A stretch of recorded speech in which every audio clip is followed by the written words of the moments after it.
edition of NFL Game Day is on the air. What a game it was in Dallas. The Dallas Cowboys and the Arizona Cardinals go down to the last second, and Dallas goes down in a way no other team has ever gone down in its history of the National Football League. It was one of 5 games that ended in the last seconds of the game. 5 games ended in the final throws, and there are 2 teams still searching for a win in 2008. The Bengals and the Lions are winless despite 6 weeks of activity in the National Football League. Do not at all shoot the messenger on that front. We're only giving out facts. We're only giving out facts and information here on NFL Game Day. As always, pleased to be joined by my Game Day compadres, Steve Mariucci and Deion Sanders. I am Rich Eisen. It is unbelievable, some of the finishes in the National Football League. Put it in the drive, baby, and let's go. All right, let's do it. Putting it into drive, popping the shift, if you will. Starting in the ATL, where, holy smokes, the Bears are taking on a 3-2 Atlanta Falcons. Who would have thunk it? Who would have thought that? Matt Ryan came into the game and, as always, got off to a good start.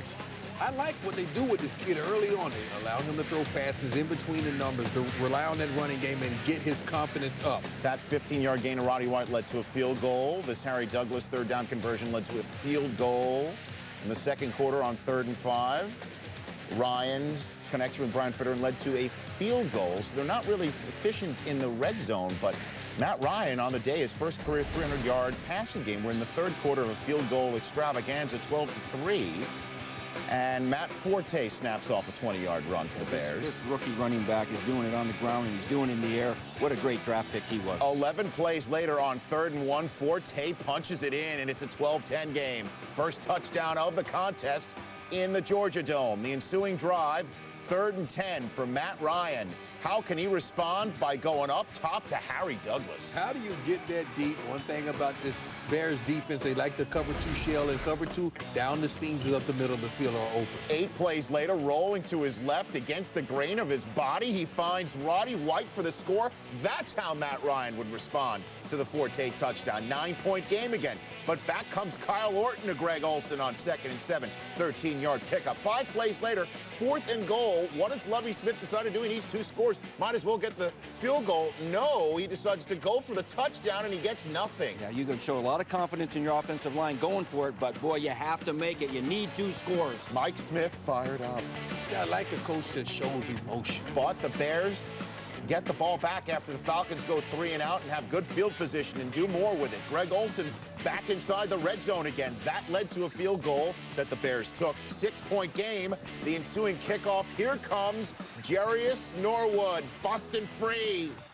85 yards. Look at the speed this guy has. He's going to get caught, save the touchdown. 4 plays later, here comes Jason Elam. He's 83% inside of 50. It's a chip shot. It's a gimme. It's no wide left. Wide left. 83%? Inside of 50. He hadn't missed one inside of 40 since 2005. He misses a 38-yarder badly, and now the Bears have the ball back with a chance to win with 30 ticks to go. Devin Hester, 26-yard gain 3 plays later. 3rd and 10 from the Atlanta 17. Kyle Orton needing a touchdown, and he gets it to Rasheed Davis. What a great throw. Great location with the ball on the outside. And they reviewed it. They buzzed down from the booth, and why not? Such a crucial play. And Chris Houston watches Rasheed Davis get free behind him. Keep it in front of you. Nothing deep, nothing cheap. So Robbie Gould gets the extra point, and the Bears are up, but there's 11 ticks to go, and Douglas gets the squib kick, and suddenly Atlanta has 6 ticks left to work with and a timeout. Here comes Matt Ryan, throwing it to the sidelines. Michael Jenkins has it. Does he have any time left on the clock? Yes, there's 1 tick left. It's a home guy. 1 tick? It's a home guy in charge of the clock. How did this happen? You got one-on-one with the safeties. Cornerbacks should be guarding receivers in that. Got him in. What a play. And now it's Jason Elam, a chance of redemption, 48-yarder. He's 83% inside of 50 yards. Elam, he got it! And the Atlanta Falcons are up. They're down. They win. They are 4-2. Holy smokes, a party. That's a man hug. In the ATL. Matt Ryan getting it done. Look at this particular fact right here, guys. Over the last 10 seasons, Matt Ryan, starting the first 6 games of the season, he's the only quarterback to do that and have a winning record in the process. Well, you know, you never want to see them score and go down the field, but Kyle Orton made a great throw. You can't give up. You have to keep playing, and you have to make some throws, and we did that, and Jason made a great kick. Well, our guys, they work so hard. I didn't want to let them down. So this is going to give us hopefully a big boost of confidence, and especially going into the bye. This was huge. Tough, and I wish I could give you a couple more words to really show you how bad it really is, but I can't. But that's life. You have setbacks like this, but this one hurt. You know, we had victory there right within our grasp, but we couldn't pull it out. That one is going to leave a mark. Steve, coach him up, presented by Verizon Wireless, on how that did happen for the Falcons in the last 11 ticks. Wow, what a finish. Think about it now. The Bears go up with 11 seconds to go in the game. So I'm Mike Smith. I'm the head coach. I'm going to get my special teams coach over. Keith Armstrong, come on over here. What do you think? He's going to say, well, I don't think they're going to kick the ball deep to Jarius Norwood. He just returned an 84-yard or 85-yarder already. They're probably going to squib kick. Oh, so let's get our squib kick team on the field. Let's take a look at how they did this now. Look at the kick is short. There's two things. I've got to move my guys up and 10 yards, and I'm going to put skill guys in, receivers and tight ends, not offense. Harry Douglas takes this with a 10-yard return to the 44-yard line. It uses 5 seconds, so I got 6 seconds left. I'm facing cover 2, Dion. Look at 2 corners and 2 safeties deep. But on Michael Jenkins, there is no jam on him whatsoever. You've got a guy named Marcus Hamilton playing. They just acquired him. He's peeking inside, and he's going to bite with somebody in the flat. You can imagine that. Gives him an easy corner route on the sideline. Mike Brown pushes him out. 1 second left. Kick the field goal to win the thing, Rich. Unbelievable. And that's presented, of course, by Verizon Wireless. Dion, I mean, that's going to leave a mark for the Chicago Bears. Yeah. And, conversely, the Atlanta Falcons are 4-2, like the Cowboys, like the Washington Redskins. That's a different 4-2. Like the other 2 teams that they're tied with atop their division in the NFC South in Tampa Bay and Carolina. How for real are the Atlanta Falcons? Well, I don't want to rain on the parade. The Lions, Chiefs, Packers, and Bears, they've all beaten, and those teams collectively are 7-15. But let me tell you something about this Atlanta Falcons. There was no expectation. Ticket sales were down. You draft this young kid. You throw him in there at quarterback. You expect absolutely nothing. This is like a maturation season, right? Maturation. But we bring some new guys over. We have a good tailback who's eating up the clock. They're number 2 in the league in rushing with Michael Turner. But this guy's not making many mistakes. Defensively, they're still 26. They got a long way to go. But guess what? This team have hope. And that's all you need in the franchise to give the fans as well as the players on the team hope. And this team is starting to believe that they can win. And on their bye week that they now have, they'll get a reservation a lot easier in their favorite restaurant in Atlanta. Another game that went down to the wire. No John Kitna. Here comes Dan Orlovsky with smelling salts before kickoff. That's never a good sign. That's not a good sign. No, he's getting up. When He's getting up for the quarterback it. has to wake up. That's not good at all. From UConn. All right, well, here are the Vikings. They really couldn't get out of their own way. Adrian Peterson had 3 fumbles, 2 lost in the game.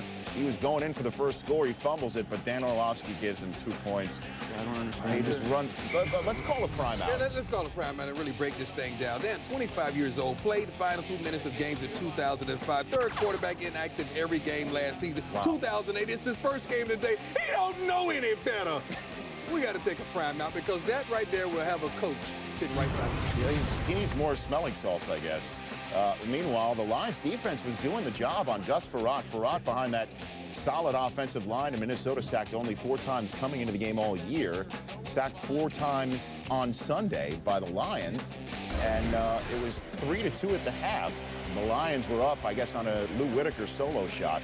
Here's Orlovsky in the third quarter finding Calvin Johnson. He's becoming their big play guy. He had 4 catches for 85 yards, and that's a big target to have. And now here's that big target again coming sort of out of the backfield there in motion. Ball comes loose after he breaks the plane. It's a 10-2 Lions lead. It was only the second time since week 2 that they had a lead in a game. It's unbelievable. Take a picture of the scoreboard. Oh, boy, because here comes Gus Frerotte midway through the third quarter. Bernard Berrien gone. Expected big things from this guy. Not only can get deep outside the numbers, but he has to be productive inside the numbers, and that's what he was. But down 2, they only go for 1, Steve. Yeah, the chart says go for 2. Late in the third quarter, I would go for 2. Certainly since they weren't getting any offense at all, and then late in the game, the ref throws a flag holding on Lee Bodden for pass interference, setting up Minnesota with 2 and change to go in the game.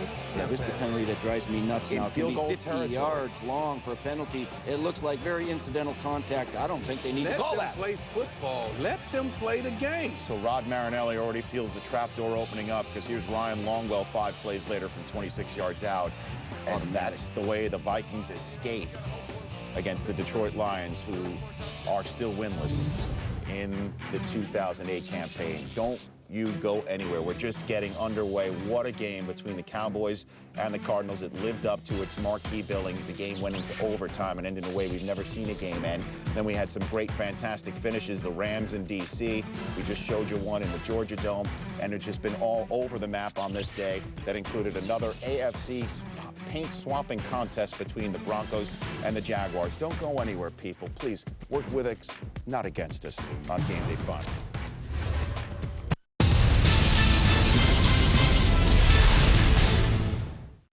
Sirs, your comments on global warming.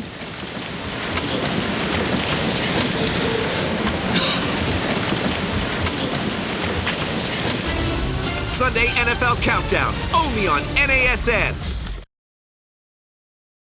He's got 20 rushing touchdowns, 20-plus passing touchdowns. Stafford, he's going to go deep, far sideline. He caught it! He caught it! Tebow is going to take the ball and surge straight forward. Touchdown! Tim Tebow, touchdown! Stafford with a play-action throw. Going for it right here. Caught. Touchdown. One play. All it takes in overtime for the Bulldogs. Project was leveled by Dion Phaneuf. Dion Phaneuf's been a tower of power. Dion Phaneuf just explodes it. I never enjoy a hit. I can't afford to. I forget about it as soon as it's over. Others, they won't be so lucky.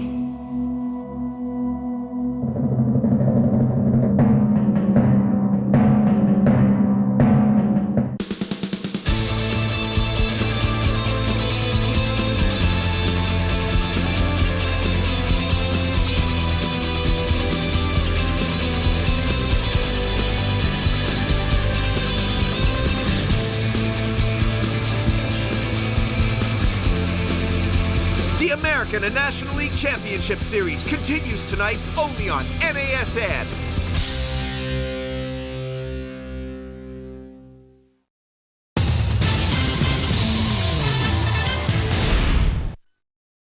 Folks, first game played in conditions less than 50 degrees all year in Denver. Less than 50 already? Yes. Game time temps 43 degrees between Jacksonville it's football weather. and Denver. No, it's not either. Here's Jay Cutler. Scoring first to Brandon Stokely. 10 plays, 80 yards. Opening drive for the Broncos ends in points, but few drives would end in points for them. More than likely early on, they were ending with Jacksonville getting the ball. Are so good at stripping the ball, and the quarterback has it in his right hand. Knock it out. It's supposed to be to the sideline. That was a fumble, a pick, and then Brandon Marshall just loses the handle. That was 3 consecutive possessions for the Broncos right there, and Jacksonville turns this one into points after the Marshall fumble. There's Maurice Jones-Drew getting in the end zone, and then a little mile high salute. Pocket Hercules. Jaguars up 10-7 at the half. Jaguars opening possession of the second half. Here comes Maurice Jones-Drew again. Look at the speed he has. But he runs everywhere, outside, inside, goal line, open field, everything. He could do it all. Another mile high salute, 17-7. At 17-10, Jaguars next possession. Garrard, lots of time in the pocket. Can't find anyone on 3rd and 17, so he'll just, live for another day and get a punt, except there's a flag on the play. Dre Bly is flagged for illegal contact on Reggie Williams. There it is. Oh, come on. Oh, they're fighting over their territory right there. The receiver mugs the corner, but the corner gets called. Yeah, automatic first down. It is. 5 plays later, Garrard finds Mercedes Lewis. No relation to Mercedes Rule. Jaguars go up by 2 scores. So 4th quarter we go. Broncos ball on the Jaguars 32, down by those 2 scores. 10 minutes to go. Cutler to Brandon Marshall, who turns into David Blaine. He's got 9 catches today, and he's been a factor. Every game he's played, he's been a factor. 9 catches, 98 yards, and the power of magic.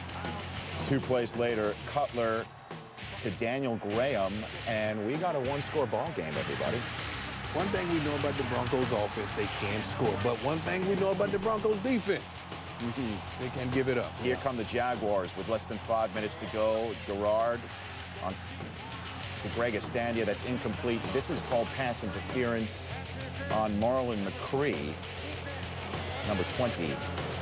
I don't particularly see that either. Face guard, he didn't look back for the ball. Well, it was called on McCree. Maybe it could have been a face guard. Perhaps that's what it was. At any rate, it's a fresh set of downs.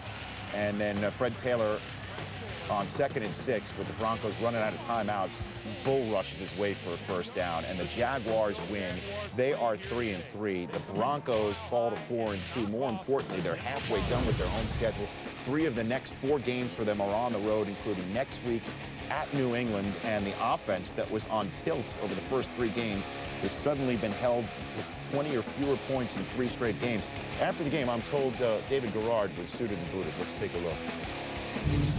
Those guys went out there at the end, got the 3 and out, stopped their offense. We were able to get back on the field and run the clock out. You know, that is back to Jaguar football. This game today really looked exactly like Jaguar football, and you know, it felt good to get back to it. Coming into this game, we're 2-3 with our bye week in front of us, facing a divisional team. It was a must game, as big a game as we've had this year in terms of needing to find a way to stay alive and come out of here with a win. And Jacksonville now heads home to take on the Cleveland Browns, a couple of after a bye week, pardon me, and then the Bengals. The Lions right on their schedule. Their next 3 opponents, basically, I could do the math. Christmas presents. 1-14. 1-14. Wow.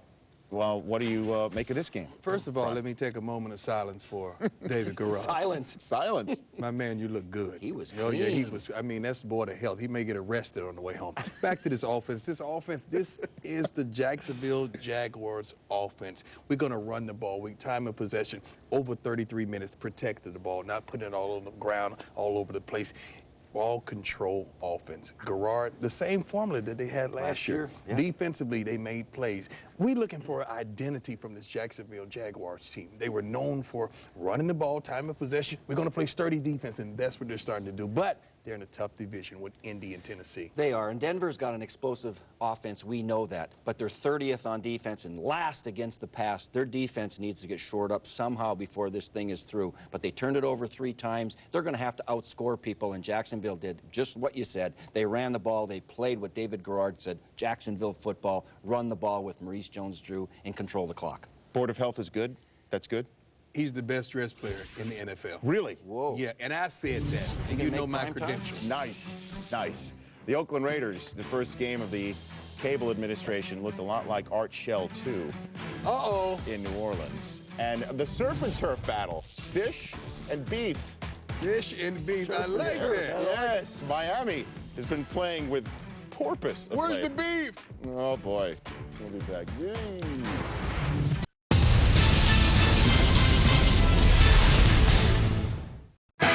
The NHL is back, and NASN has you covered. He scores! Don't miss the big hits, the league's brightest stars, Crosby trying to walk in front, he scores! and all the fantastic finishes. Scores!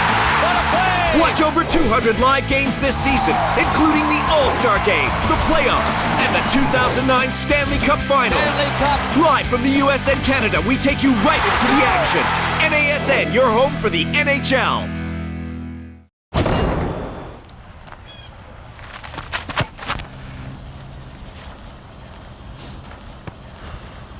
Life is about balance.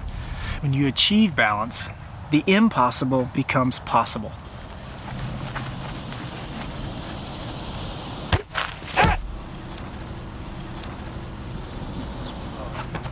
Pick me, grasshopper.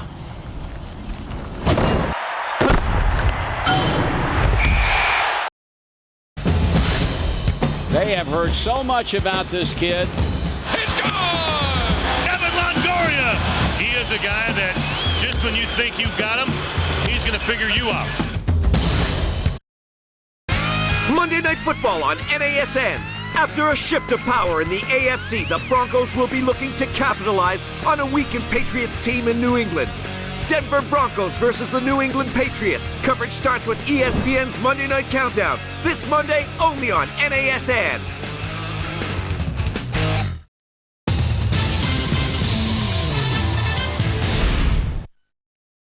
Dolphins and the Houston Texans, very entertaining game.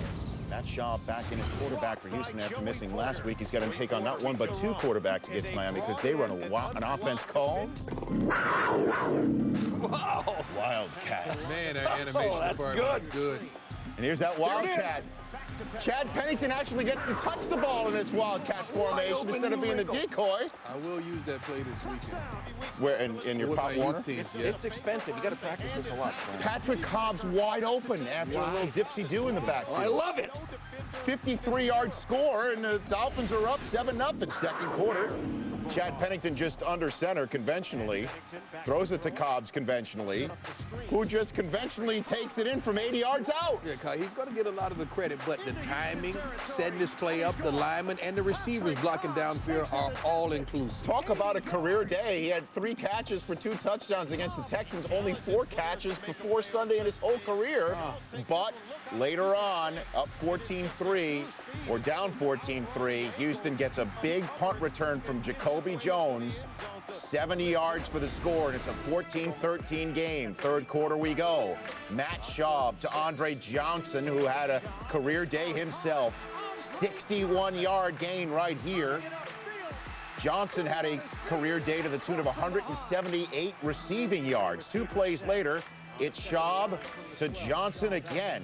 12-yard score, and the Texans take the lead 2014. He is becoming very quietly one of the premier receivers in the National Football League. But back come the Miami Dolphins. Team Sperano, Chad Pennington and Greg Camarillo spins inside. He's got a little Wes Welker to him. You get the 83 number also. Just a little bit. A little bit. Just a 5 plays later, you know who's playing with porpoise? Who? Ricky Williams. 5-yard score. It's all working for Miami. Jake Long is picking him up, patting him on the back. They have the lead, 21-20. Next Dolphins possession. Matt Schaub to Andre Johnson. He's going in, but so is the football. It's fumbled into the end zone. The Dolphins recover, and it's just a touchback. Texans fail to capitalize. Fourth quarter, 2 possessions later, it's still a 1-point game. Play fake. Schaub to Kevin Walter, 30-yard pickup. He's able to get that open because when Andre Johnson goes across the field the other way, he takes the entire defense with it. And Steve Slayton, nice cutback. The young rookie running back, 15 yards there, led to a Chris Brown field goal. Texans take a 2-point lead. Fourth quarter now, Dolphins down by 2. 3 minutes and change to go, 3rd and 5. Tip drill picked by Eugene Wilson to seal the deal. The Texans' first win of the season, except the ball's loose, he fumbles it. Greg Camarillo rips it out. Defensive players have to block that ball away just like everybody else. You see that every now and then. And that's the way the Dolphins picked up a first down on 3rd and 5. And with the extra life, it's a wide open Ronnie Brown 3 plays after the turnover. 2 plays later, Ronnie Brown, the conventional handoff, runs it in. That's a conventional touchdown. 28-23. The Dolphins are up, but Houston has some time left. 4th and 10, last chance saloon for Houston. 50 seconds to go. Schaub to Johnson, who somehow rips it down. Great strength in his hands, taking it away from the defender. What an acrobatic catch. Strong hands. Who big wants play. it more? Who wants it more? Saving the Texans bacon. It's beef, it's pig, it's fish. It's all sorts. It's a smorgasbord of offense. Get out of bounds. Kevin Walter does. 4 plays later, it's 4th and 2. Last chance saloon again. What does Gary Kubiak dial up? Holy smokes, it's a quarterback draw. Oh, with Matt Schaub? Touchdown. Wow. You put this ball in Schaub's hand?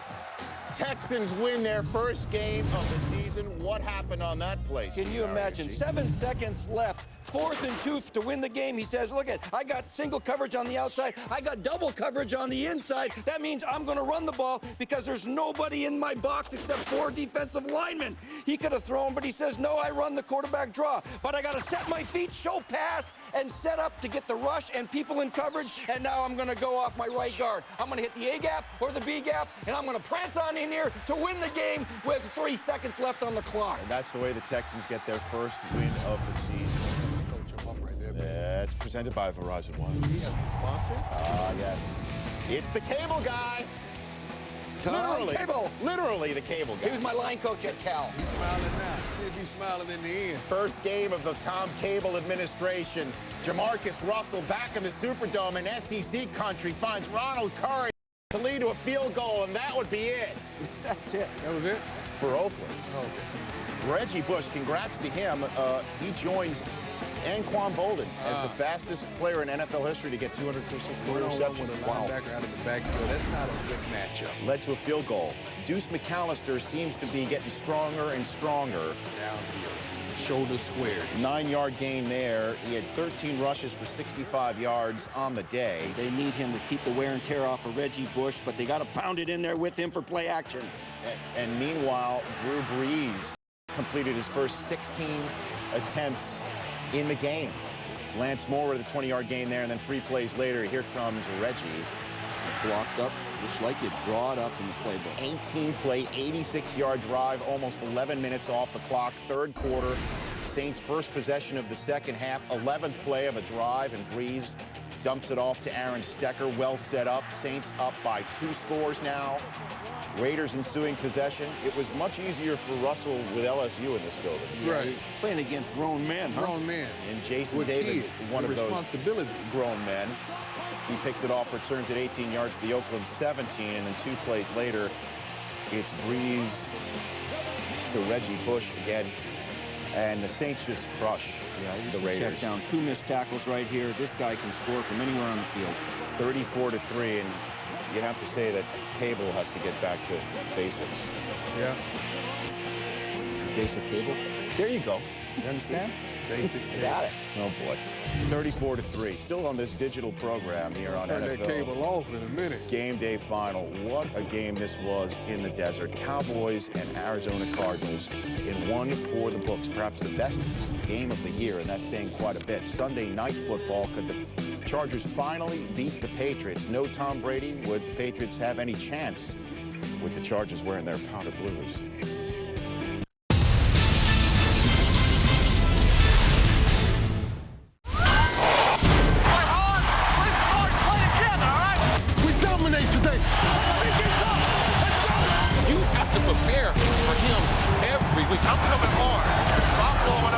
He's a guy that can ruin a game. We gotta fight! We gotta lay down! He thrives on pressure. This is his cup of tea. That's what I'm talking about! I think they have a chance to be great. Don't miss Boomer and the gang every week on Sunday NFL Countdown, only on NASN.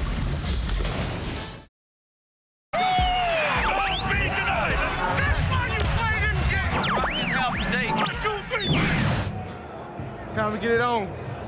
Showtime. Give me a sip of coffee when I go back in. Oh, yeah. Set the tempo, baby. Let's go.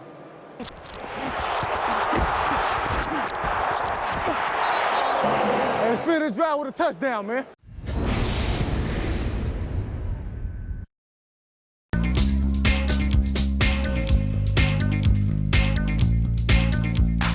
Day after day, rave us your life. Be the one you never be again.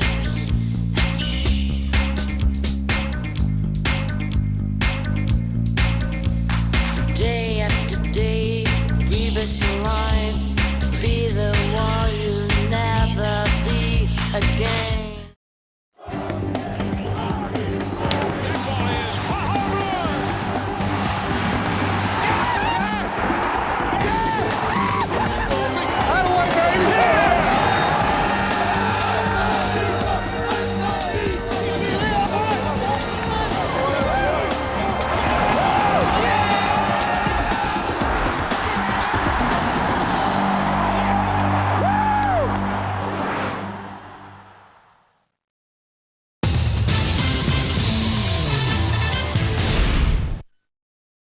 Game day, the Cowboys and Cardinals game finished in a way that nobody had ever seen in the history of the National Football League, and that is no joke. That is the truth. Don't miss those highlights. The Colts try to do something that nobody had seen yet in Indianapolis' new Lucas Oil Stadium, and that's win a game. And we saw something in Tampa that we hadn't seen in some time or thought we'd never see again. That's Jeff Garcia starting a game for the Tampa Bay Buccaneers. He's back. Against the Carolina Panthers. Back, all right. Yeah, in a game with first place on the line for the NFC South. The nightcap of your Week 6 Sunday game day. Randy Moss and the Patriots trying Throw him the ball. Win on the road again. Their 12-game road win streak on the line in San Diego against LaDainian Tomlinson and the powder blue-clad San Diego Chargers. Phillip Rivers to Antonio Gates in a 3-0 game early on 3rd and 4, moving the chains. Next play, Rivers up top to Malcolm Floyd, who brings it down. Great catch up over Delta O'Neal. Don't you love those uniforms? Yeah, I hate good luck. 10-0 Chargers lead. Those throwbacks are a little better than the Jets throwbacks. Just a tad. Second quarter, Chargers up by that one touchdown. Here's Malcolm Floyd again on the sideline. Next play, LaDainian Tomlinson. Nice cutback on that right though. Getting a little bit more fresh as the season progresses. Next play, Phillip Rivers over the middle. Vincent Jackson, who was torching the Patriots for much of the night. Yeah, he's clean in the end zone, 17-3, right before the half. Third quarter, the Patriots get the ball first, and they're moving down the field better than they had all game long. Castle to Randy Moss on the fourth play of the drive. 15-yard gain 4 plays later. Castle to Sammy Morris. Nice spin inside. Nice spin move. Taking it down to the Chargers 1. 2 plays later, it's 2nd and goal on the 1. Now here's Morris taking the handoff. And the Patriots began to sputter here. Next play, 3rd and goal. It's Castle to Morris. No. And then they decide to go for it. What the heck? Nothing to lose. And they come away with no points. Another goal line stand now. That doesn't look like the Patriots offense. That turned out to be the Patriots' best last chance, or last best chance in the game. 17-3, the Chargers get the ball back after the turnover on downs, and Rivers flings one of Vincent Jackson, turning the field right around on New England. 59-yard gain down to the Patriots 35. Yeah, he only had 5 catches, but for big yards, 134 yards. This guy was a factor with his size and speed. And after an Ellis Hobbs pass interference, it was Gates for a 1-yard score, 24-3 in this ball game. Quentin Jammer was the guy who was keeping Moss under wraps much of the night. Here he is on Randy Moss. Gets his hands on him. His hand on Moss is wide open right here. And he doesn't have any help over the top right here either. Wide open. When Moss throws that hand up, that means get me the ball and put it on me quick. And the Patriots did score a touchdown to make it 24-10, or pardon me, 30-10. But at any rate, he comes up with the pick, Quentin Jammer. The Chargers win 30-10 final. And after the game, Phillip Rivers with our Darren Horton talking about the weapons for San Diego. Yeah, these guys, we've said it all camp and really for the past year or so, we got a ton of weapons. And we can really spread the field sideline to sideline. And Vincent Jackson, Malcolm Floyd, huge down the field tonight. And again, those guys, you throw the ball, make decent throws, but they really make them look better than they are. They go up and get them. But again, the offensive line has to be playing well when you can throw the ball down the field like we did. And I don't know if I was touched hardly once tonight. Unbelievable performance of this offensive line against the likes of the Vince Wilforks and the Richard Seymours and Ty Warren. You were clean. Yeah, I was clean. And again, that's a good defensive front. You throw Thomas and Vrabel out there on the edge, and they can apply some pressure. But our guys were outstanding up front, and they take a lot of pride in it, and I certainly appreciate them. Did you guys find something tonight? Luis said that you guys got your swagger back. Well, we certainly played like a 6-0 Charger team, and I think that's how we got to play every week. And again, you're on the road, you got different atmospheres, playing different times of day, but you got to find a way to bring it, all 3 phases. And I thought the energy that we had when we feed off one another, we can be tough to handle. Over 300 yards, 3 more touchdown passes for Phillip Rivers. Guys, let's go back to you. All right, thanks very much. With all due respect to the Tennessee Titans who are sitting at home on their bye week at 5-0, the AFC still appears to be something that's wide open, completely for grabs. And the Chargers, now 3-3, head to Buffalo next week. The Bills are 4-1. Then they go to London to take on the New Orleans Saints before getting a bye week. Can the Chargers, Dion, take control of this AFC? Do you see enough congealing on both sides of the ball for this to happen? They could, but I don't know what I'm going to get. One week you lay an egg down in Miami. Why? Because turnovers. Not only turnovers, no explosions. Today, explosion means a play over 20 yards and more. They had 5 plays today, 4 passes, 1 run, over 20 yards. Defensively, they're 28th in the league, that's not going to get you to the next level. But in your division, you Denver. We don't even talk about Kansas City or Oakland. They're afterthoughts. But Denver is the only team that can compete with the Chargers in that division. And defensively, Denver, they're atrocious. Right, that's why San Diego's, if they play like they did today, they'll beat anybody. They just took it to the New England Patriots. LT seems to be playing better, a little more healthy. He's got the toe on his right foot, and he's got to nurse that probably all the way through the season, but he seems to be playing a little bit more comfortably with it. I'm worried about the New England Patriots a little bit. Why? With their quarterback situation. They don't have a quarterback. Now, the quarterback doesn't tackle. He didn't give up 30 points, but the quarterback he didn't put up 30 points He can help the defense by moving the sticks and keeping his defense off the field. But I think when I was in San Francisco, Steve Young got hurt, and the team was trying to find the next quarterback. They lost their mojo and lost their confidence and their swagger, and I think the New England Patriots are going through that. I feel for Bill Belichick. He doesn't have a superstar quarterback right now. That team that Young was on started like the Patriots 3-1. What'd you finish? 4-12. Gone. Oh, boy. Speaking of San Francisco, taking on the Philadelphia Eagles, who really needed that win. They were minus Brian Westbrook, however. And as for what else is still to come, here's Snoop D-O double chisel. I bet you wanna, I bet you wanna. A little something for the NFC, AFC, North, South, East, and West. Quarterbackers, linebackers, cornerbackers, these are the best in the NFL. Let me express. I'm at the pad on the couch, eating on a ham sandwich, watching highlights from games that I missed today. I bet Deion come up with something slick to say, like Gucci, Lucci, Richie Rich, or Coach Mariucci. Give me the ball, I go for it all. I gotta get mine, so you gotta get yours. Hey, I bet you wanna, I bet you wanna. On prime time on NFL Network.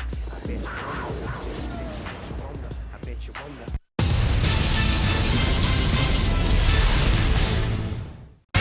Monday Night Football on NASN. After a shift of power in the AFC, the Broncos will be looking to capitalize on a weakened Patriots team in New England. Denver Broncos versus the New England Patriots. Coverage starts with ESPN's Monday Night Countdown. This Monday, only on NASN.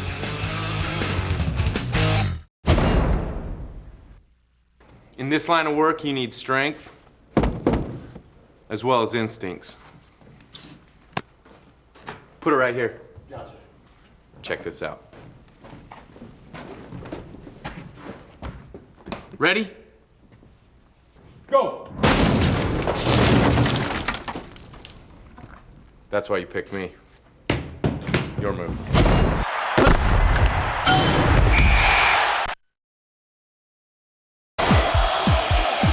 Play action. Williams throws to the end zone. Caught. Touchdown. 33-yard strike. Williams drops to throw. To the corner. Touchdown. Williams down the middle. Wide open man. Touchdown, Illinois. Juice Williams keeps it on. NASN, the #1 source for all your NFL coverage this season. We kick off each week with Sunday NFL Countdown, followed by up to 3 live games, including the top matchups from across the league. Mondays continue with 2 first-run games, followed by NFL Primetime and Monday Night Countdown with all the top stories from Sunday and all the buzz leading into the live game on Monday Night Football. Don't miss all the latest news, analysis, and features weekdays with NFL Total Access. Plus bonus coverage with NFL GameDay, Top 10, and Who Is. And come playoff time, we've got you covered with even more live games as the AFC and the NFC crown their champions with the Wild Card, Divisional, and Conference Championships. And the greatest game of them all, Super Bowl 43, live from Tampa, Florida. Plus your annual trip to the Pro Bowl in Hawaii. The NFL this season on NASN.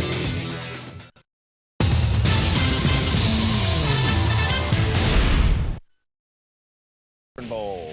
Green Bay in Seattle. Aaron Rodgers, despite the gimpy shoulder, still he's going. Matt Hasselbeck, all the Hasselbecks in the family getting beat up. Matt, Elizabeth, Claire's taking some beatings. Yeah, she's taking whooping right. Charlie Fry got the start. Watch that show. We're tied at 3 in the second quarter. Aaron Rodgers putting the ball on the turf. Rocky Bernard picks it up. Julian Peterson was the one who knocked it loose.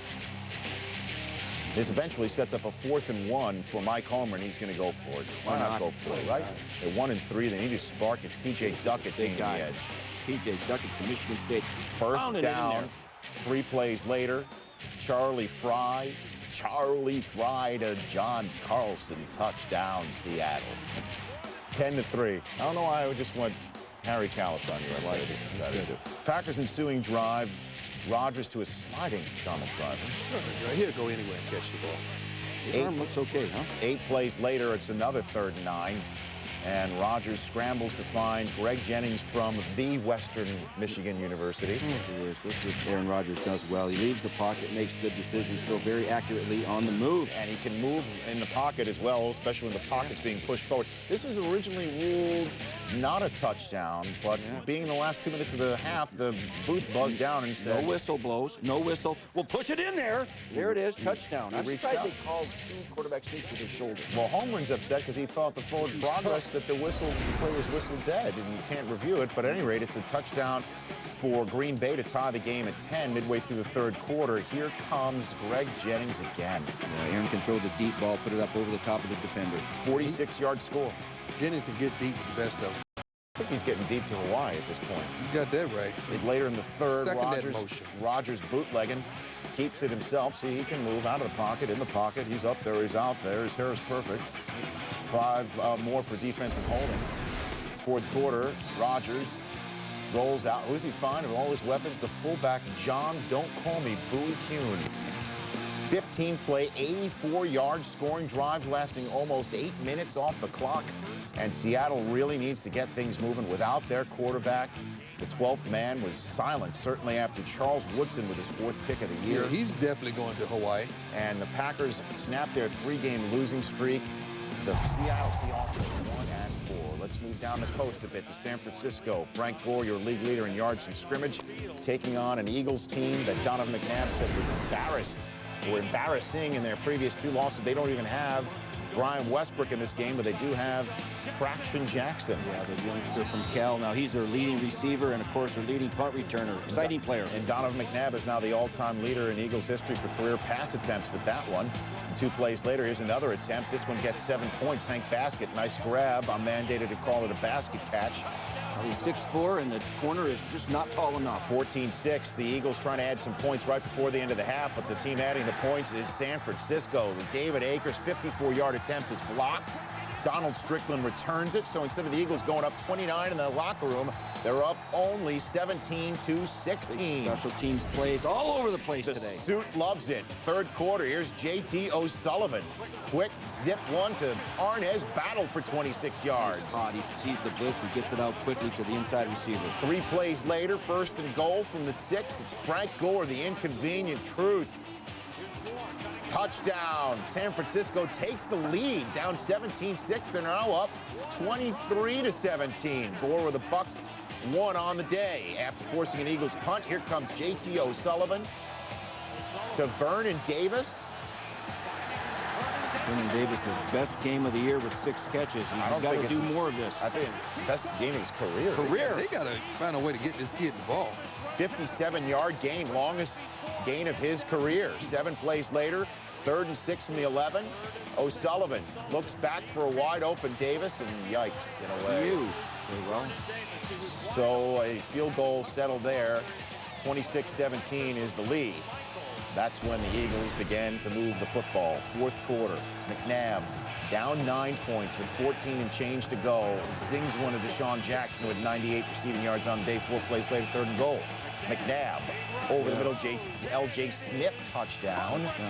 26-24, the Eagles down. And after the Eagles scored a field goal to go up by 1, the Niners on 3rd and 18, needing to move down the field. J.T. O'Sullivan is picked.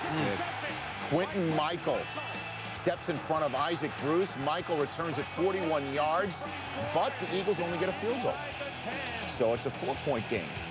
O'Sullivan back at it. Still alive. 3rd and 3. O'Sullivan. Sacked by Trent Cole.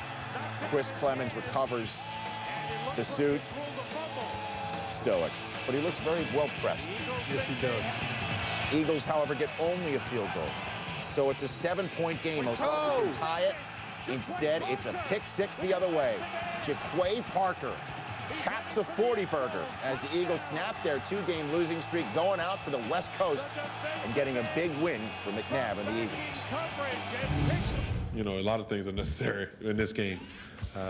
You know, when you're a professional player, it's a job that you have to do, but sometimes you may need a little bit of kick or need a little push. And that's in everyday life, and that's just not in sports. That's in everyday life. If it's, you know, someone just coming up to you and telling you look great today, some people may like that. Some people may like it if you be up front and tell them that you stink. You know, at least you know. So maybe you can get some deodorant or some cologne and freshen things up. Donovan McNabb and Andy Reid come up with their 76th win together. Congratulations. They passed Joe Montana and Bill Walsh for the most wins among quarterback head coach tandems that began their careers together at the same time. Good job, guys. Them apples. The Carolina Panthers in Tampa. They've won last 5 attempts there in Tampa Bay. But Tampa Bay had Jeff Garcia. Sounds like a setup. Coming out of the doldrums. Oh, the teeth. And the Rams in the Jim Haslett era. They couldn't win a DC, could they? I don't know. Could watch. Really? Stick around and watch. Washington bailout coming up. Like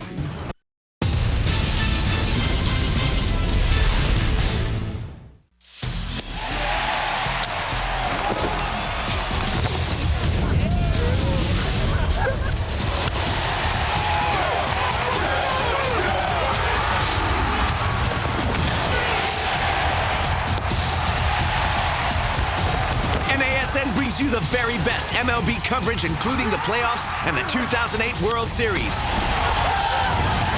Major League Baseball, only on NASN. The new NHL.com is so awesome, we're telling everybody. So today we're in Chicago with Eddie Olczyk. Hey, Eddie. So, as the Blackhawks announcer, you've seen some great goals. Yeah, I've seen a few. Well, you know, with the video player on NHL.com, you can relive every goal from every player for the last 4 seasons. Jonathan Taves, backhand, forehand. What a goal! Amazing! Did you see that, Chicago? NHL.com for NHL announcers and fans everywhere. Fires, touchdown! Amani Toomer on a post pattern. Pumps, looks, throws into the end zone. Touchdown, Amani Toomer, walking the back of the end zone. Nobody open now. He's it. Toomer's open downfield in the touchdown Giants. Throws off the back foot. Man, they're caught! Touchdown, Toomer! Pumps, looks, throws left, caught. Touchdown Giants. The 50th career touchdown catch of Amani Toomer. Throws it into the end zone for Toomer. Makes the catch. Touchdown. He got his feet down. Sunday Night Football on NASN. First up, the Buffalo Bills are getting it done in the AFC East as they host the Chargers. Then in the NFC, Aaron Rodgers struggles to recapture early season form as the Packers welcome the Colts. And finally, the Seahawks travel to Tampa in fighting spirits after a slow start to their campaign. A live NFL tripleheader. Coverage starts with ESPN's NFL Countdown. This Sunday, only on NASN.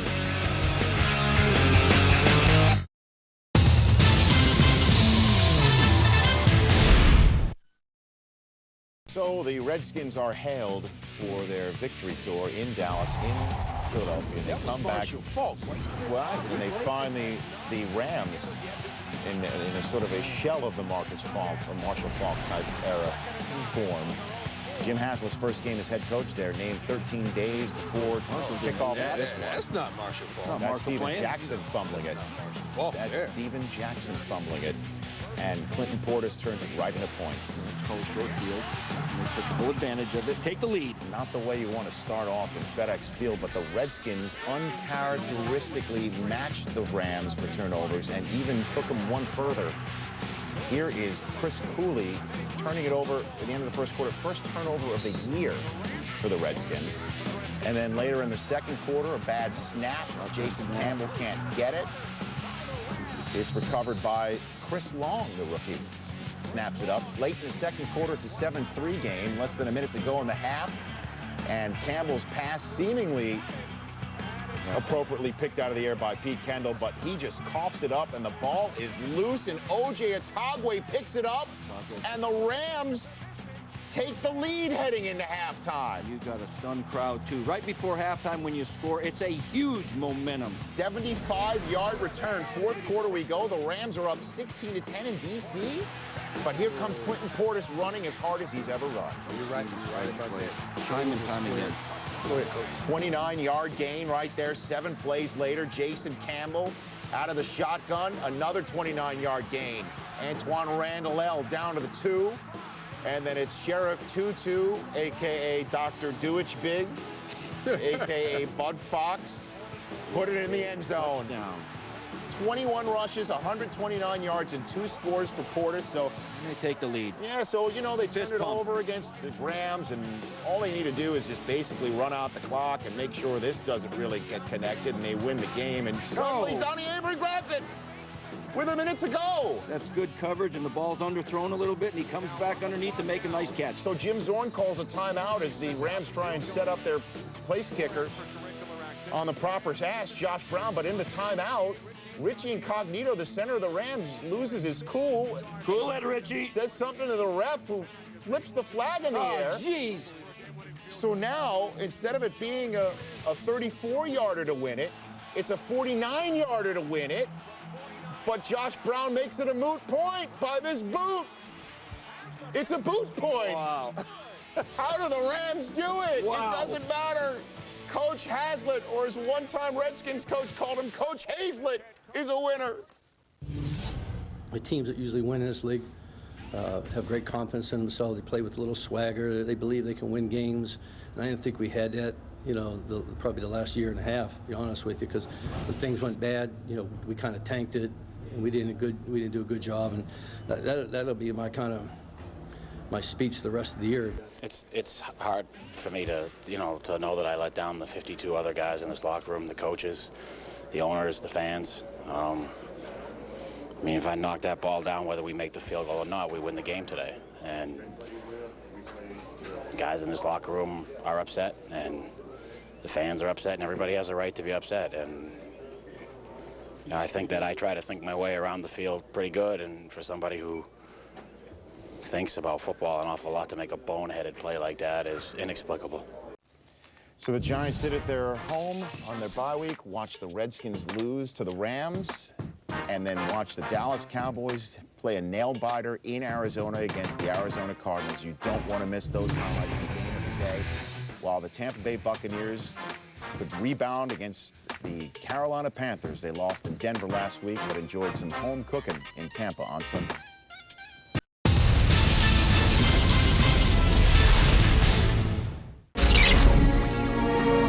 It was a day like any other in Moscow. Thousands of Spartak fans braved the bitter cold to see their beloved team play Holland's Harlem. Spartak were winning 1-0 when minutes before the final whistle they scored again. What ensued can only be described as one of the greatest tragedies in football. The Soviet media called it an accident in which some were injured. More than 300 people are thought to have lost their lives that day. ESPN Classic gives you the truth behind the Moscow football disaster. Monday, 20th of October at 2200 on ESPN Classic.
Sure is tough to beat the Rays this year. Thanks in great part to a dominant staff, led by 24-year-old Scott Kazmir. who's already a 5-year veteran. Swing and a miss. He struck him out. This guy's got good stuff. It's awesome just to know that you see his name on the lineup card, you got a chance to win. Kaz, I mean, strikes out 10 a game. And a miss. So that's 10 strikeouts for Kazmir. Yeah, I'm glad I don't have to face Kaz. You know, he's one of those guys who you want to sit all your lefties on the bench that day. He just seems to get better with each and every start.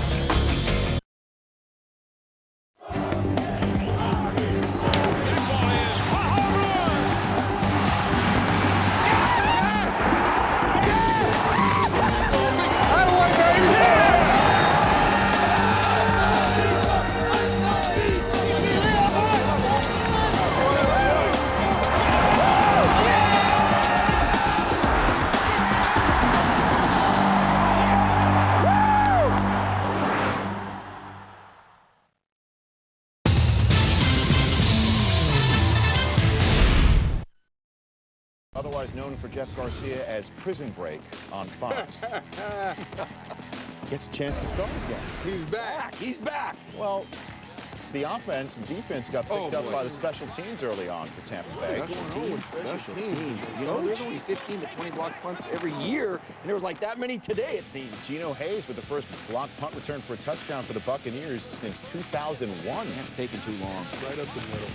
And he had the trifecta, the block, the scoop, and score. Scoop and score. 7-0 Tampa, just like that. 2 possessions later for the Panthers. Jake Delhomme over the middle. Get rid of it. Tip drill.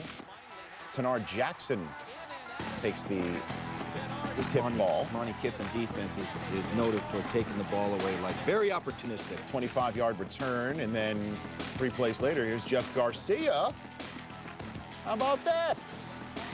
Jeremy Stevens looking good. Next play, 3rd and 1. Jeff Garcia. It's 1 in the flat, 2 in the back of the end zone. Take it. To Alex Smith. Alex Smith. Watch this. Oh, man. Is he going prime time? You know he is.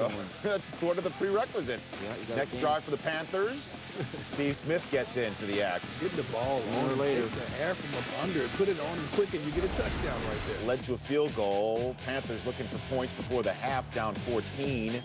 And Delhomme flips it up in the air, and Jermaine Phillips takes this tip ball. Bring it out. And he does. Yeah, you know, your coaching point is if you're not going to get to the 20-yard line, you stay in there. Well, did he get out past the 20? Yes, he did. He got past the 50. Panthers are only 151 yards on offense in the first half. Fourth quarter is 27-3. Oh. And this Talk one. about a tip drill. Yeah, Steve Smith got a hit, but watch him get up. He's going to make the tackle. I love it. I love that hustle. With the pick. Right there as John Fox is bumming. As Jeff Garcia gets the win in the return as a starter, and the Buccaneers, thanks to all the tie breaks, are on top of the NFC South right now.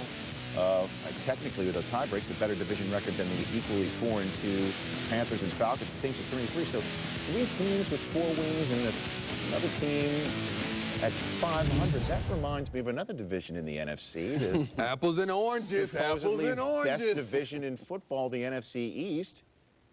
Could the South be the best division in football? No way. Well, why not? Name one team in the South that can beat the Giants. Name one team in the South that can compete with the Cowboys. Let's talk about playoffs. I mean, not playoffs. Yeah.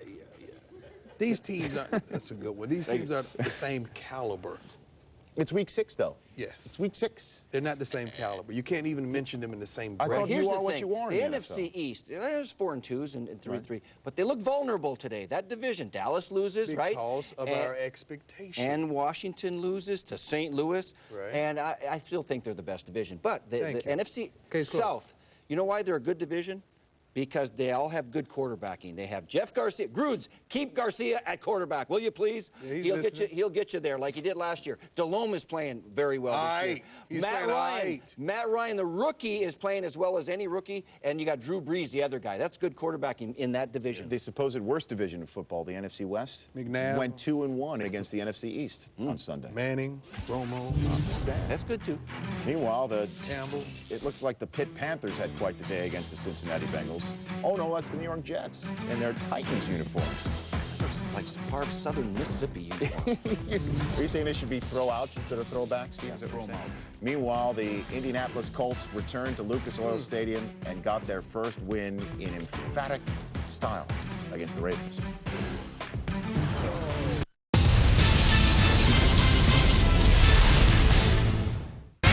Monday Night Football on NASN.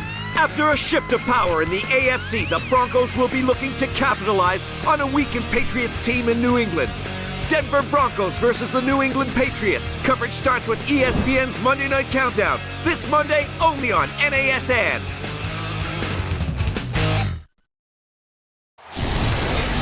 What's not to be impressed by? He does everything well. He's always in command. He's a clutch performer. Touchdown! And that's the fourth for Peyton Manning. I've always known that I could be a pretty good quarterback. David's gonna get in more! How about that one? If you get me angry, I'll probably slap you upside the head. I have no words to describe how Mario Williams is playing. Touchdown! Mike!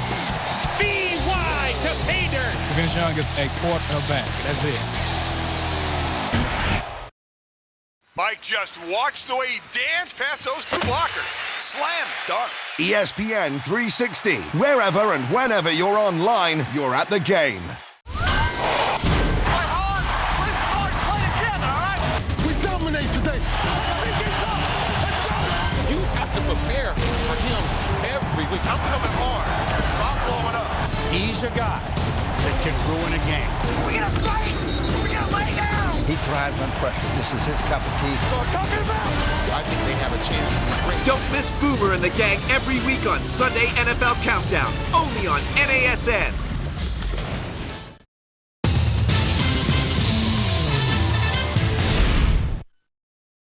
Oil Stadium. The Colts have yet to win a game there. At home? Right. Taking on Joe Flacco, the rookie quarterback of Baltimore. And Peyton Manning. Looking like old times, like the RCA Dome when he does this with Marvin Harrison. Had to be a stop and go. 125th career touchdown from Marvin. They put Marvin on this? 7-0 is the score. Just like that next Colts possession. 10th play of the drive. If Marvin's got to do it, Reggie Wayne's got to do it too. Straight wheel route. 14-0. Colts up on top. Ravens ensuing possession. The rookie QB flips it out to LaRon McClain, and McClain gets hit by Raheem Brock. Freddie Keough with the gimme fumble recovery led to a field goal, and that sort of play couldn't help with the rookie that was already struggling in this game and would struggle throughout on the road. Flacco, his first possession of the game, he throws late. It's a pick by Melvin Bullitt. He's doing well in place of Bob Sanders. 2 possessions later, Ray Rice fumbles it. 2 young players together there. But that's when his defense is at his best, when it's 14 points, 16 points up. And that's when a rookie quarterback is at his worst. When they're down and you've got to throw most every down. Antoine Bethea with a pick there. 3 picks for Flacco, 4 sacks on the day. Ray Lewis really couldn't do very much with the running of Dominic Rhodes. How many times do you see this happen to a Ravens defense? When they're tired, that's the only weary, time you see it all year. Frustrated. Joseph Adai left in the first quarter with a hamstring injury, so it was a Dominic Rhodes show for the Colts. They like having him back. They gave him the ball 25 times. 3 plays later, Manning. I mean, they put Marvin on this case? 24-0. This looks like the Colts now. First multiple touchdown game for Harrison since Christmas of '06. Third quarter, Manning to Reggie Wayne, 34 yards. Beautiful pass. 8 receptions, 118 yards. And then 2 plays later, it's the Antique Road show. 31-3 is the final score. After the game, Peyton Manning said he felt like his preseason was done. You know, he hurt his knee, he didn't have any preseason football.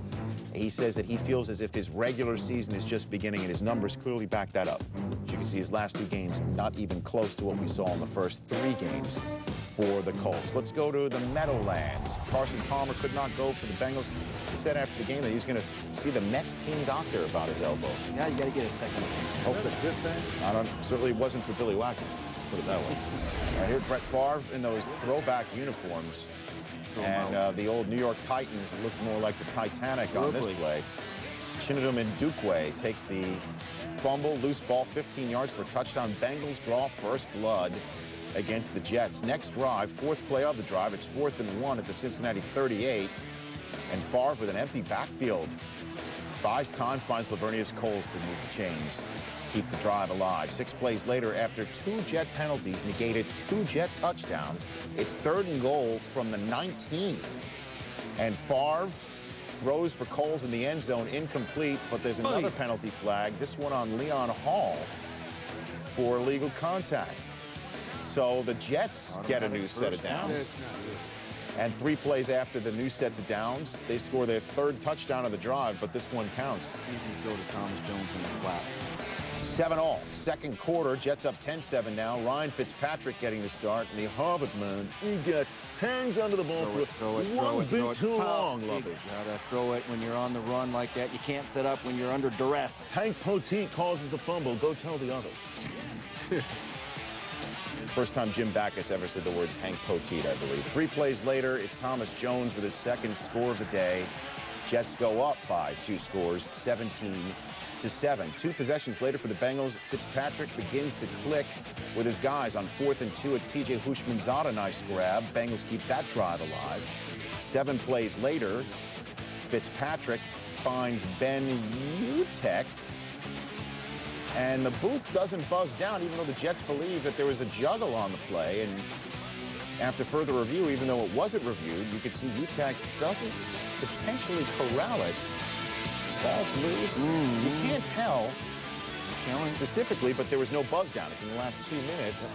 And so Fitzpatrick just gets to the line and rushes into the end zone. And that's how the Bengals make it a 3-point game at half.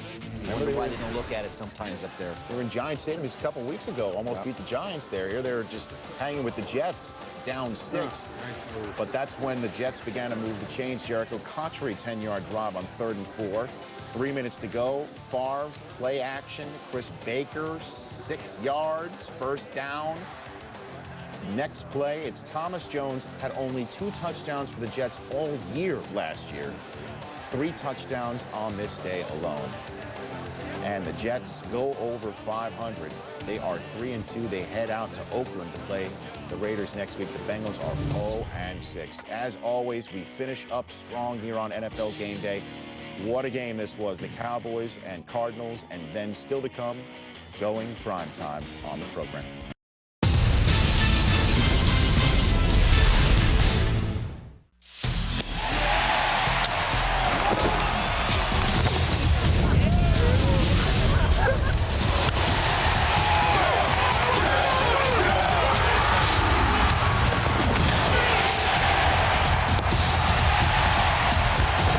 NASN brings you the very best MLB coverage, including the playoffs and the 2008 World Series. Major League Baseball, only on NASN. Tampa Bay's Evan Longoria. Swing a high fly ball, deep left field. Anderson going back at the track to the wall. It's gone. Rays win. Rays win. Rays win. A 2-run home run by Evan Longoria, and the Rays win it in the bottom of the 9th. And Longoria is going to join the team meeting at home plate.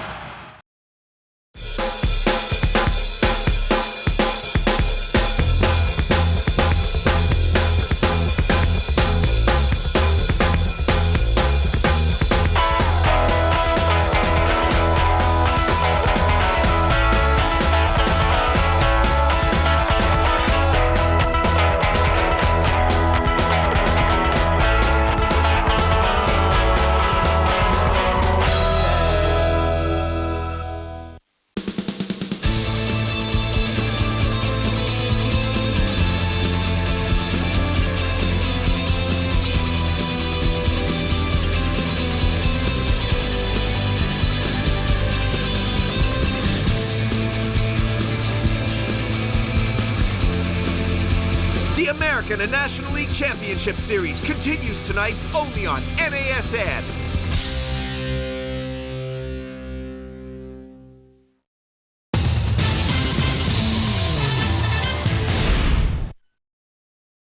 GameDay Final alongside Terrell Davis. I'm Fran Charles. Big Monday night matchup at Cleveland Brown Stadium between the Browns and the defending Super Bowl champion Giants. Let's take you there.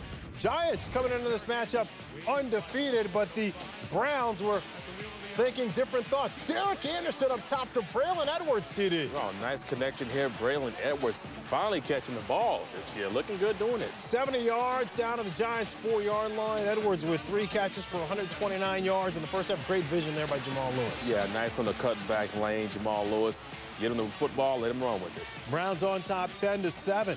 17 seconds left in the half. Giants come back, though. Manning to Plexico Burrs. Burrs back after that 1-game suspension. 17-14, Browns at the break. Third quarter, Giants trying to make something happen. Manning looking for Burrs downfield, but he's picked off by Brandon McDonald.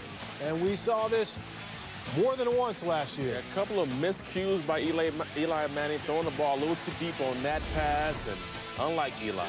All right, fourth quarter, 20-14, Browns. Anderson on the rollout. Anderson finding Edwards, his second touchdown of the season. Anderson throwing 2 touchdown passes in this one. He finished a passer rating of $120. Giants, though, trying to get within 6, but Manning picked off by Eric Wright, and Wright gone. Yeah, that's drive killers, these interceptions. This one really sealed the deal for the Giants with this interception. That's just not good football. No, a little tribute to prime time. The Browns win it 35-14 to hand Eli and the Giants their first loss of the season. Hey, other news in the NFC East. Cowboys quarterback Tony Romo is going to be out for at least 4 weeks with a broken pinky on his right throwing hand.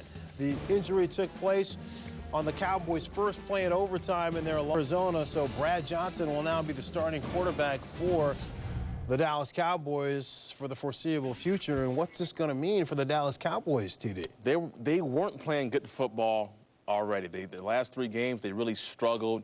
You look at them now without Tony Romo, they're not going to have the ability to go deep.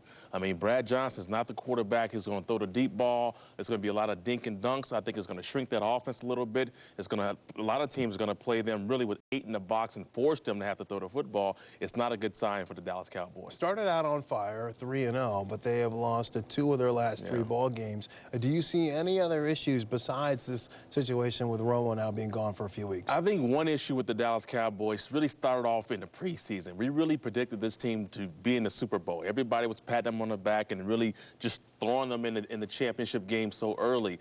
They're a team that really doesn't know how to deal with that. They're a team that they thought that if they can go out there, show up with the star on the helmet, that people would lay down for them. They realize you've got to actually play games and you have to beat people. Tough thing about being in Dallas, too, you're always going to be under the spotlight. But a year ago, they were 13-3. Yeah. They lost in the playoffs. They haven't won a playoff game since 1996. So there's a lot of pressure. Everyone's already looking in the postseason. Got to take care of business during the regular season. For the Cowboys and Cardinals highlights, here's Rich, Steve, and Dion. Boy, howdy, was this a game. Boy, howdy. Adam Jones is playing in it. Adam. First quarter. After J.J. Arrington ran out the opening kickoff for a touchdown, Bernard Berrien hits Tony Romo, and it's recovered by Antonio Smith. Arizona gets the ball, and Terrell Owens is yelling at his center. That's right. He's challenging his offensive line. Protect my quarterback. All the right protections and protect my quarterback. Cowboys, however, still trailing 7-0 second quarter now when Darnell Dockett hits Romo. Ball's loose. Arizona recovers for the touchdown, except it's the tuck rule. No, not the tuck rule. That was a fumble. Wade knows it's the tuck rule. Listen, it's in the rule book, That's and the refs fumble. call this is a tuck. Oh, it's whether you like it or not. Tuck's gotta go. That is appropriately called. I don't think it should be in there, but that is the tuck rule, and it's just an incomplete pass, and the next play, would you know it? Here's Patrick Creighton for the first down. So instead of it again being down 14-0, the Cowboys are moving down the field, and 3 plays after that catch, here comes Patrick Creighton again over the middle, and he is gone. Great blocking downfield. Great stutter route by Patrick Creighton. 55 yards. Cowboys tied at 7. Ensuing kickoff. Little bit of fun here with a minute to go. Except it's not fun for Arizona. Nick Folk just pops it in the air. Calais Campbell tries to call for a fair catch and just goes off the shoulder pad. Nick Folk gets a gimme 3, except the Pro Bowler misses for 36. So an interesting final minute, but it's still 7-7 at the half. third quarter. Remember that 3. Here comes Romo. Terrell Owens' third catch of the day, 2 minutes into the second half. Yeah, see, that don't make sense. Only 4 catches in the day for T.O., who hasn't led the team in catches in any game yet this season. 5 plays later is Jason Witten, 10-yard gain. 3 plays later, 12th play of the drive, 3rd and 4, Romo to Miles Austin in a game in which they were losing from the get-go. Dallas is leading midway through the third quarter, 14-7.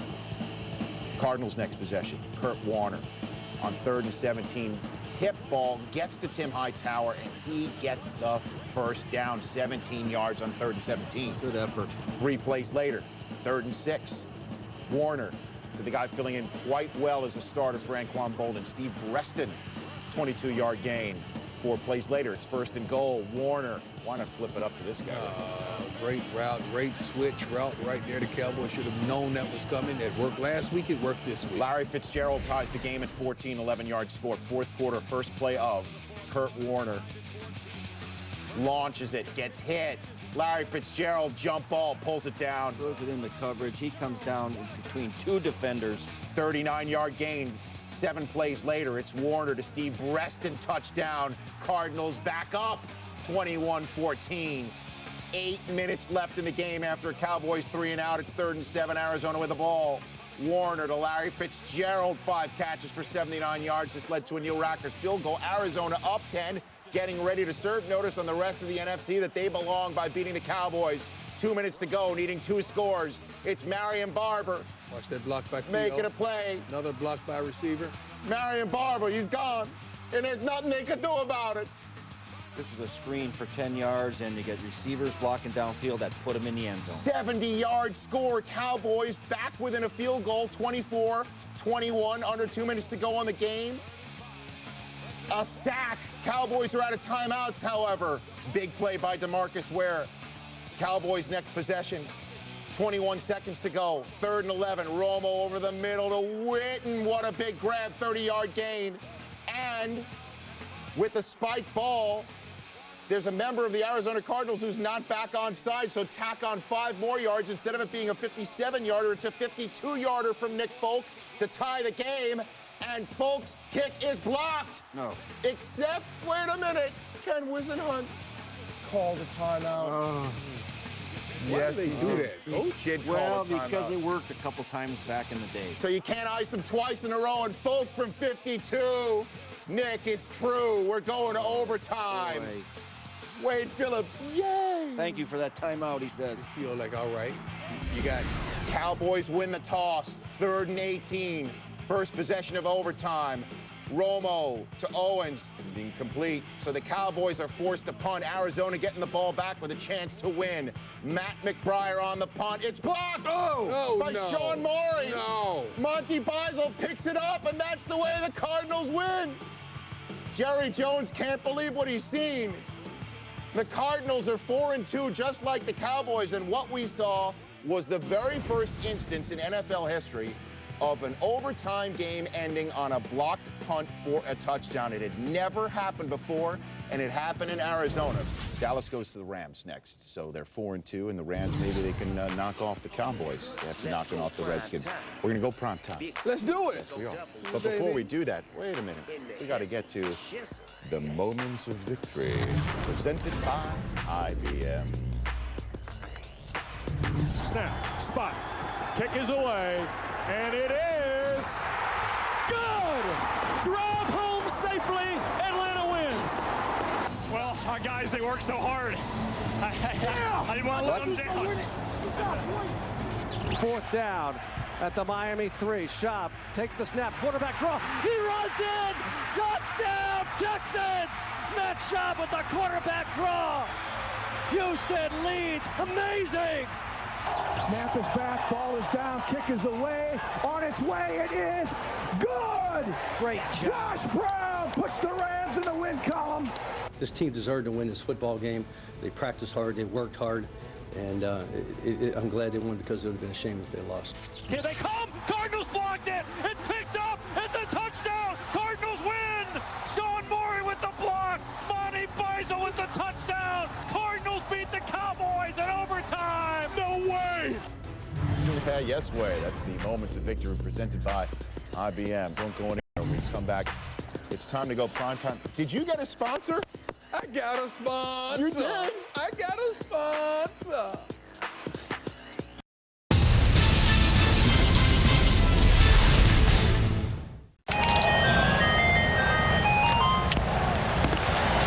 Who are you ducking? Coach Carroll. That guy's always competing. You want to quit calling? Really? Hey, dude, you can't take my calls? Oh, Coach, it's the bus. Sometimes we get really bad reception.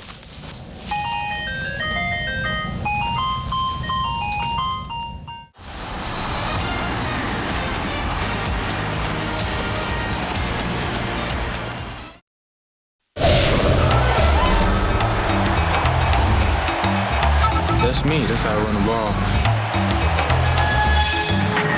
And he gallops inside the 30, and he gallops into the end zone. He breaks the tackle, and Adrian Peterson is loose.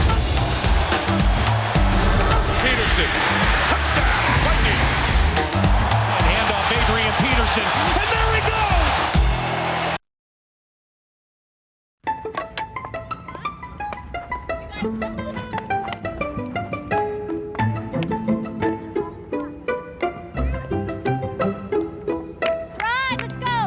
Come in. Looks like the med school scouts are out early today. There are over 380,000 NCAA student athletes, and just about all of them will be going pro in something other than sports. Download the guide for college-bound students at ncaastudent.org.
Sirs, your comments on global warming.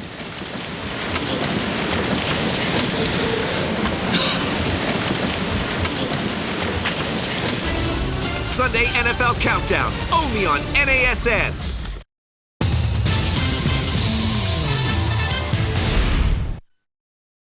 Time, yeah. Big Snoop D-Go double chisel. In the hissle, the shizzle, yeah.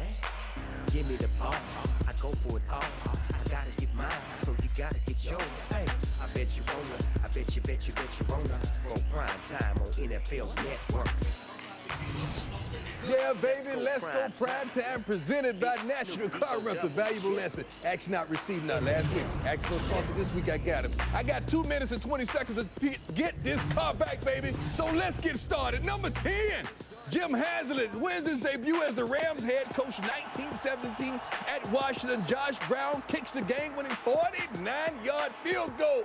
Haslett, good man. 6 games, that's all right. He got his first one. Cardinals special team coach Kevin Spencer started the game with 93-yard kickoff return by J.J. Arrington. Ended the game with a block punt by Sean Moreeeee. Return for a TD by Monty Beisel. Cal Cards beat the Cowboys 30-24. Marvin Harrison, remember him? This connection. Peyton Manning, Marvin Harrison, 3 catches, 83 yards, 2 TDs, just like old times, baby. Colts beat the Ravens 31-3. Number 7, Vincent Jackson. A lot of action for Jackson. 5 catches, a buck, 34 TD. Chargers roll 30-10 over the Pats, baby. Number 6, Alex Smith. TD dance, get in the paint. You know the rules. You do my dance. You go prime time. Look at the big man doing what he does. 3 catches, 43 yards. Bucks beat the Panthers. Number 5, This is no stranger to Let's Go Primetime. Maurice Jones-Drew, who you to call him, Rich? Parker Harkley. 22 for 125, 2 TDs, and a TD dance at the Mount House salute as they beat the Broncos 24-17. Number 4, Mr. Eisen loves this guy, Thomas Jones. 17 carries, only 65 yards, but guess what? 2 TDs, 3 catches, 13 yards. They bashed the Bengals 26-14. Number 3, Jason Elam, game-winning field goal after the Bears took a 20-19 lead with just 11 seconds left. The Falcons got in position 48-yard game winner with 1 second left. Number 2, this man is a beast. Outside, inside, across the middle, deep, short, 10 catches, $178 TDs. Texas gets their first win of the season. And number 1, this man is no stranger to Let's Go Primetime. Drew Brees. Yeah, 26 for 30. He only missed on 4 passes, 320 yards, 3 TDs, no picks, as the Raiders got thrashed on cable TV. Nice.